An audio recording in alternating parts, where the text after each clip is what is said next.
Assalamualaikum warahmatullahi wabarakatuh. Saya Ica Rasita Dewi dengan NIM 2403259. Di sini saya akan membahas tentang perbandingan sistem ekonomi dan ciri ekonomi syariah. Kenapa materi ini penting untuk dipelajari?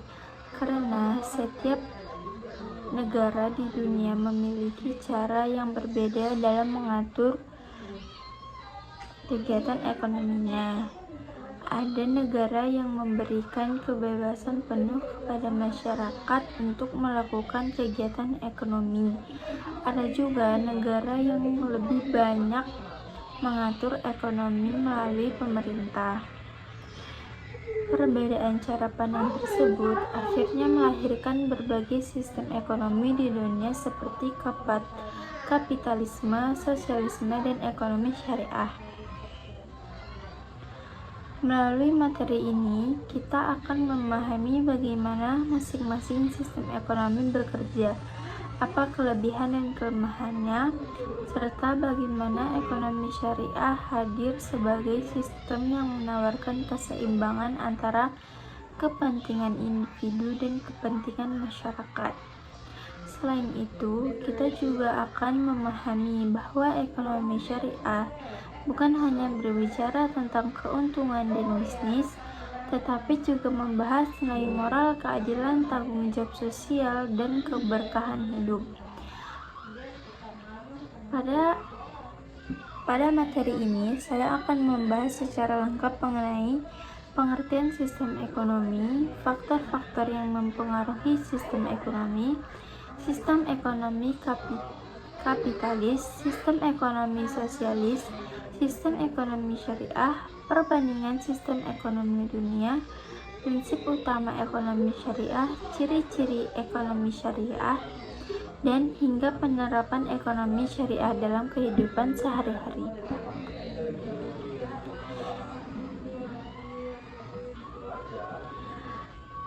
Teman-teman sekalian, sebelum membahas berbagai jenis sistem ekonomi, kita harus memahami terlebih dahulu apa yang dimaksud dengan ekonomi.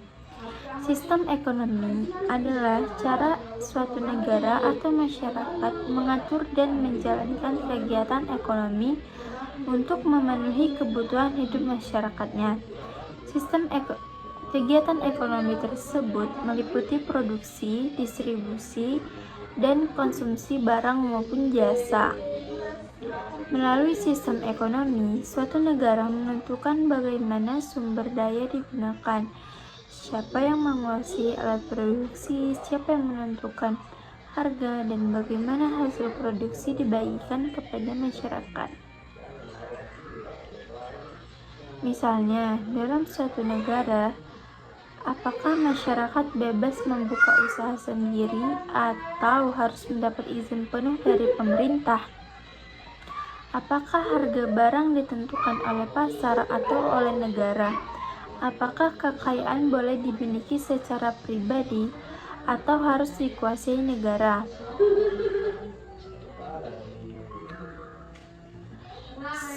Semua pertanyaan tersebut diatur dalam sistem ekonomi. Karena itu, sistem ekonomi sangat mempengaruhi kehidupan masyarakat. Jika sistem ekonomi berjalan baik, maka kesejahteraan masyarakat akan meningkat.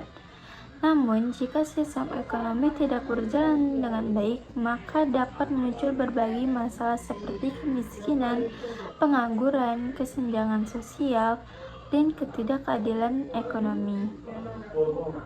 Sistem ekonomi muncul karena manusia memiliki kebutuhan yang tidak terbatas seperti sumber daya yang tersedia di negara.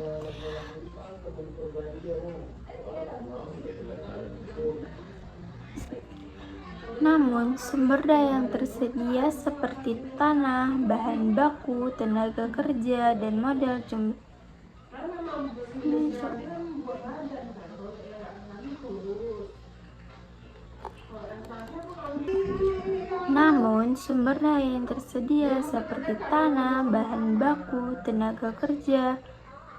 modal jumlahnya terbatas.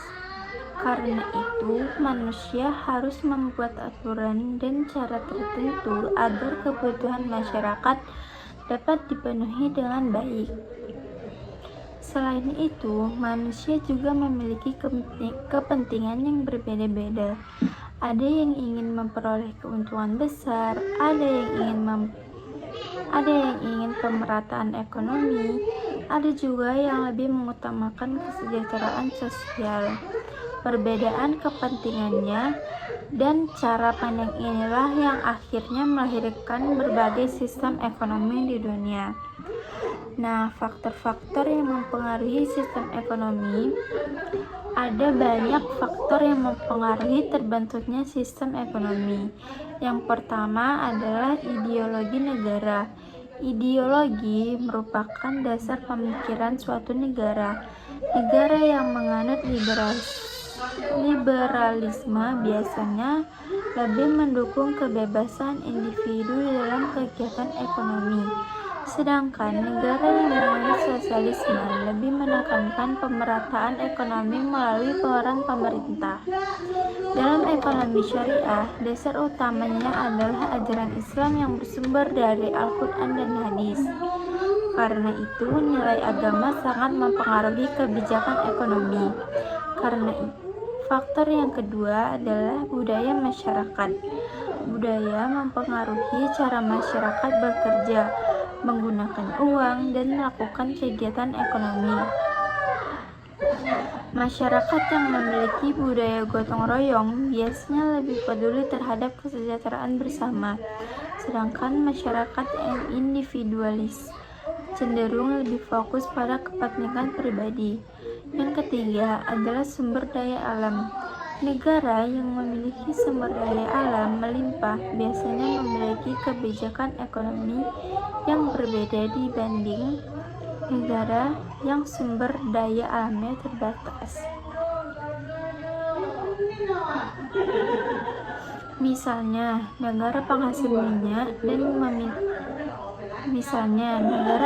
minyak akan memiliki kebijakan ekonomi yang berbeda dibanding negara yang bergantung pada sektor pertanian.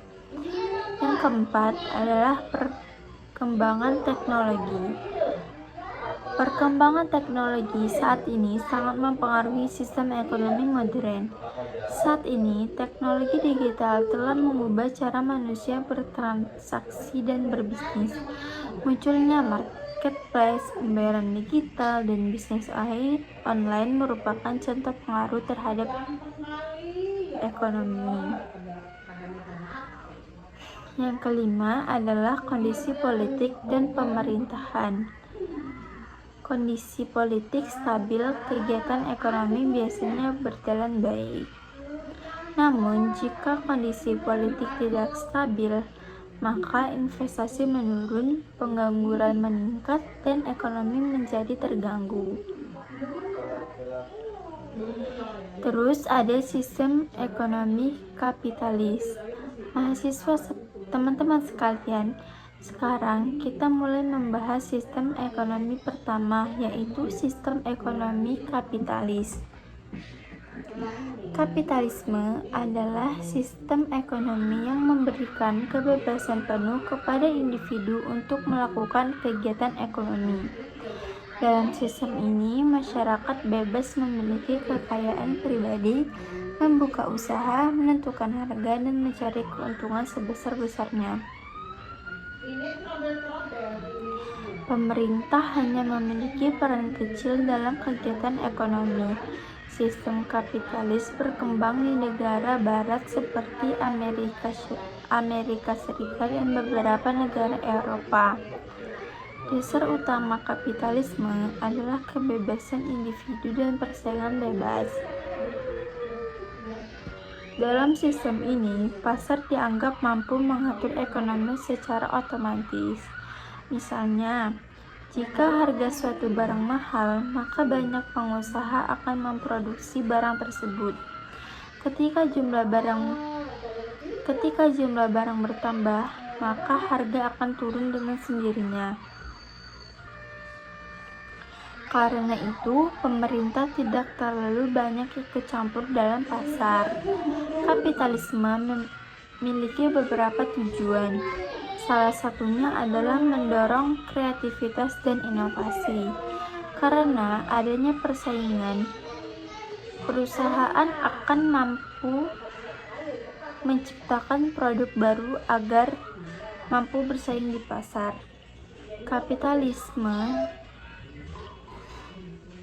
juga dianggap mampu menciptakan pertumbuhan ekonomi yang cepat.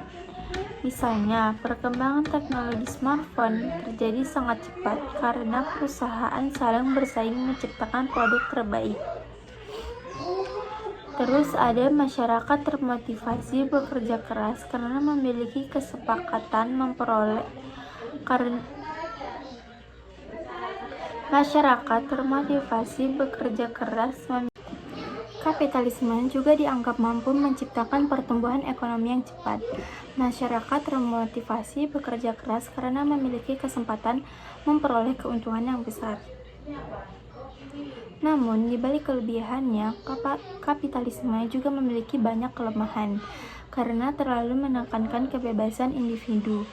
Sistem ini sering menyebabkan kesenjangan sosial. Orang yang memiliki modal besar akan semakin kaya, sedangkan masyarakat miskin sulit bersaing.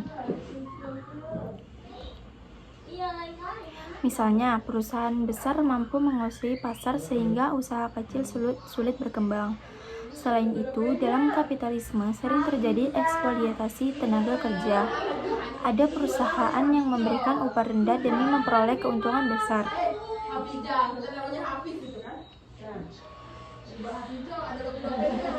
Kadang perusahaan juga merusak lingkungan demi menekankan biaya produksi. Contohnya, penebangan hutan secara berlebihan atau pembuangan limbah sembarangan.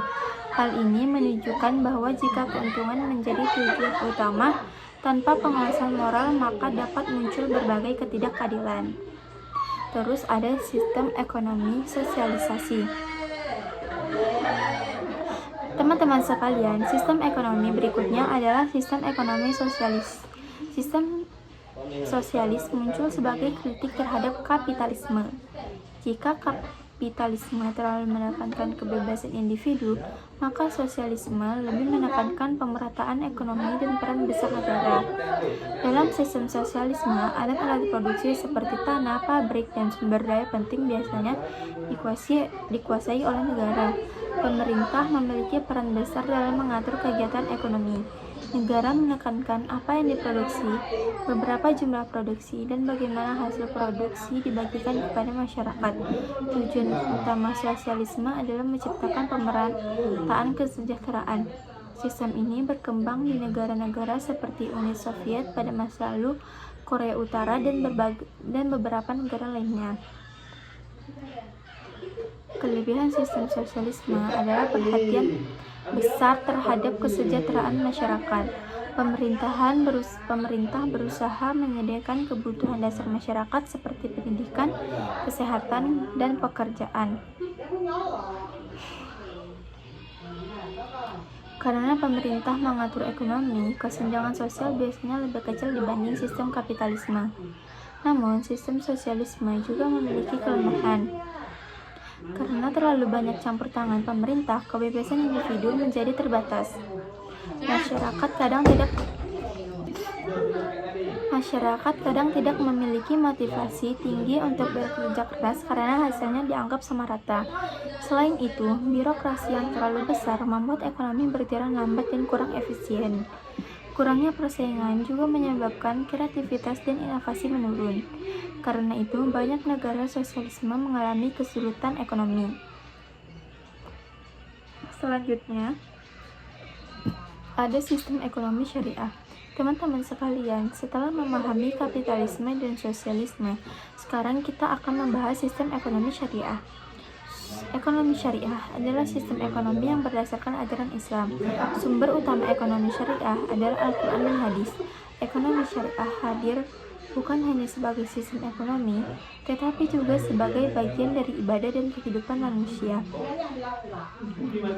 Ekonomi syariah berusaha menciptakan keseimbangan antara kepentingan individu dan kepentingan masyarakat. Islam mengakui hak milik pribadi seperti dalam kapitalisme, namun Islam juga menekankan tanggung jawab sosial seperti sosialisme. Karena itu, ekonomi syariah sering disebut sebagai sistem ekonomi tengah atau sistem ekonomi yang seimbang. Dalam ekonomi syariah, manusia bebas melakukan usaha dan mencari keuntungan. Namun, kebebasan tersebut tetap dibatasi oleh aturan Islam. Misalnya, seseorang boleh berdagang, tetapi tidak boleh menjual barang haram seperti narkoba atau minuman keras. Seseorang boleh memperoleh keuntungan, tetapi tidak boleh melakukan penipuan, monopoli. Ekonomi syariah juga menekankan pentingnya moral dan akhlak dalam kegiatan ekonomi. Artinya, keberhasilan ekonomi tidak hanya diukur dari banyaknya keuntungan, tetapi juga dari keberkahan dan manfaatnya bagi masyarakat. Terus, ada prinsip utama ekonomi syariah. Teman-teman sekalian, ada beberapa prinsip utama dalam ekonomi syariah. Prinsip pertama adalah tauhid. Tauhid berarti meyakini bahwa Allah Subhanahu wa Ta'ala adalah pemilik seluruh alam semesta. Karena itu, seluruh aktivitas ekonomi harus sesuai dengan aturan Allah Subhanahu wa Ta'ala. Manusia hanyalah khalifah atau pengelola harta yang diberi amanah. Prinsip kedua adalah keadilan. Islam sangat menekankan keadilan dalam kegiatan ekonomi. Tidak boleh ada pihak yang dirugikan atau dieksploitasi. Misalnya, pekerja harus mendapatkan upah yang layak dan pedagang tidak boleh menipu pembeli. Yang ketiga adalah keseimbangan. Ekonomi syariah mengajarkan keseimbangan antara dunia dan akhirat, antara kepentingan individu dan masyarakat. Prinsip yang keempat adalah kebebasan yang bertanggung jawab. Islam memberikan kebebasan berusaha tetapi tetap dalam batas syariat. Yang kelima adalah solidaritas sosial. Islam mengajarkan kepedulian terhadap masyarakat miskin melalui zakat, sedekah, infak, dan wakaf. Selanjutnya ada ciri-ciri utama ekonomi syariah. Ekonomi syariah memiliki beberapa ciri-ciri yang membedakan. Ciri-ciri utama yang membedakannya dari sistem ekonomi lainnya. Ciri yang pertama adalah berlandaskan nilai ketuhanan. Ekonomi syariah tidak memisahkan agama dari aktivitas ekonomi. Semua ibadah ekonomi dianggap bagian dari ibadah. Yang kedua adalah menolak riba. Islam melarang bunga karena dianggap dapat menyebabkan ketidakadilan ekonomi. Sebagai gantinya, ekonomi syariah menggunakan sistem bagi hasil. Ciri yang ketiga adalah mengutamakan keadilan sosial. Islam ingin agar kekayaan tidak hanya sekedar di kelompok tertentu. Karena itu, ada kewajiban untuk membayar zakat dan anjuran sedekah. Yang keempat adalah menekankan akhlak dan moralitas. Dalam ekonomi syariah, kejujuran sangat penting. Pedagang tidak boleh menipu atau mengurangi timbangan. Yang kelima adalah menghindari gharar dan maisir. Gharar berarti ketidakjelasan dalam transaksi, sedangkan maisir berarti perjudian atau spekulasi berlebihan. Sedangkan Islam melarang transaksi seperti itu karena dapat merugikan pihak lain.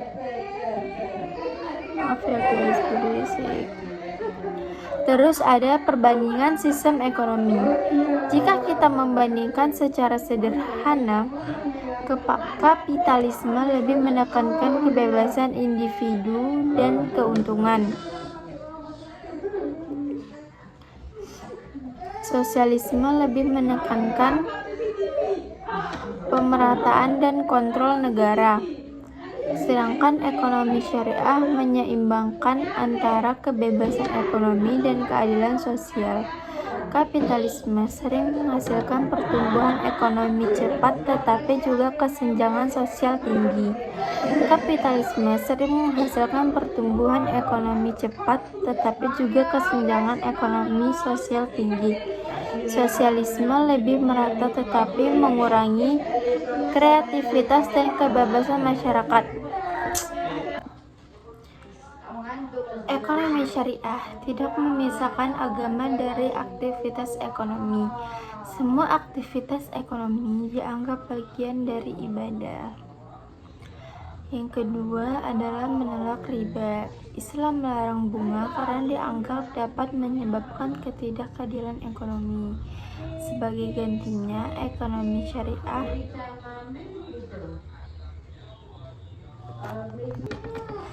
selanjutnya itu ada perbandingan sistem ekonomi. Teman-teman, jika kita bandingkan secara sederhana, kapitalisme lebih menekankan kebebasan individu dan keuntungan. Sosialisme lebih menekankan pemerataan dan kontrol negara. Sedangkan ekonomi syariah menyeimbangkan antara kebebasan ekonomi dan keadilan sosial. Kapitalisme sering menghasilkan pertumbuhan ekonomi cepat tetapi juga kesenjangan sosial tinggi. Sosialisme lebih merata tetapi sering mengurangi kreativitas dan kebebasan masyarakat. Sedangkan ekonomi syariah berusaha menciptakan pertumbuhan ekonomi yang tetap memperhatikan moralitas dan kesejahteraan masyarakat. Tujuan utama kapitalisme adalah keuntungan. Tujuan utama sosialisme adalah pemerataan. Sedangkan tujuan utama ekonomi syariah adalah falah, yaitu kesejahteraan dunia dan akhirat. Selanjutnya ada penerapan ekonomi dalam kehidupan. Ekonomi syariah sebenarnya sangat dekat dengan kehidupan sehari-hari.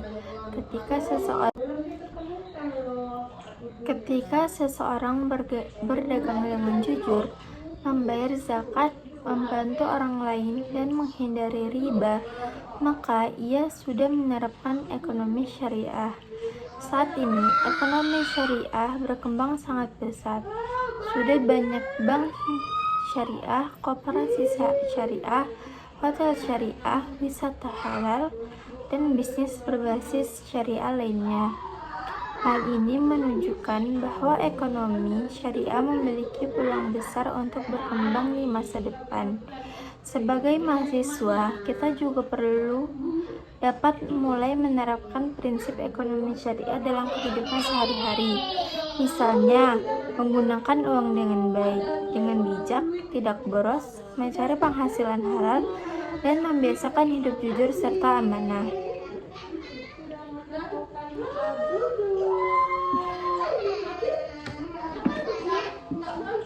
Sebagai penutup, kita dapat memahami bahwa sistem ekonomi adalah cara suatu negara mengatur kegiatan ekonomi masyarakatnya. Di dunia terdapat berbagai sistem ekonomi seperti kapitalisme, sosialisme, dan ekonomi syariah. Kapitalisme menekankan kebebasan individu dan keuntungan. Sosialisme menekankan pemerataan dan kontrol pemerintah. Sedangkan ekonomi syariah berusaha menciptakan keseimbangan antara kebebasan ekonomi dan keadilan sosial berdasarkan ajaran Islam. Ekonomi syariah memiliki ciri utama seperti berlandasan nilai ketuhanan, menolak riba, mengutamakan keadilan sosial, dan menekankan akhlak dalam kegiatan ekonomi. Dengan memahami materi ini, diharapkan teman-teman sekalian mampu memahami perbedaan sistem ekonomi dunia, serta mampu melihat bahwa ekonomi syariah hadir sebagai sistem ekonomi yang lebih adil, manusiawi, dan penuh keberkahan. Demikian yang dapat saya sampaikan pada materi ini.